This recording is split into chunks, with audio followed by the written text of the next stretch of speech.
S razlogom govorimo danas o osnovnoj školi Lazar Savatić u Zemunu. To je jedina škola u Beogradu koja je za 50 godina imala samo 2 direktora. Kažu da je teže upisati dete u ovu osnovnu školu nego u 3. Beogradsku gimnaziju, a znate kakvo je interesovanje za 3. gimnaziju.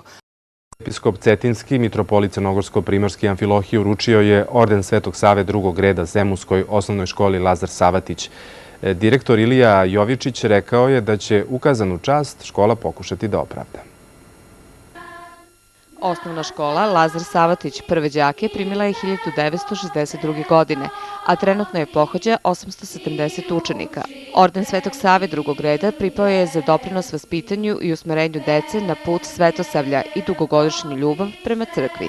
I raduje me da ste i vi kao škola, i kao profesori, kao vaspitači u ovoj školi i ovaj divni podmladak, da ste evo na tom putu. Škola Lazar Savatić je prva osnovna škola koja je od crkve dobila orden Svetog Save, a na ovogodišnjoj proslavi školske slave bilo je oko 600 gostiju. Reprezentacija iz Zemunac, Dejan Stanković.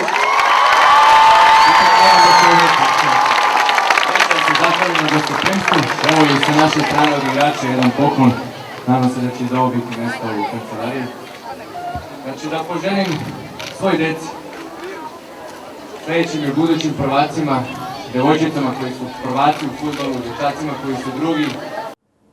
終わりは旧ユーゴスラビア・セルビアの子どもたちです。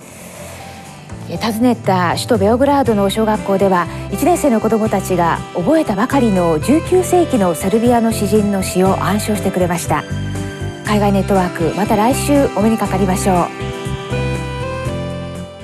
Osnovna škola Lazar Savatić iz Zemuna odlikovana je srebrnom medaljom za naročite zasluge u prosvetnoj delatnosti, a povodom 50 godina rada. Osnovna škola Lazar Savatić predstavlja primer obrazovne institucije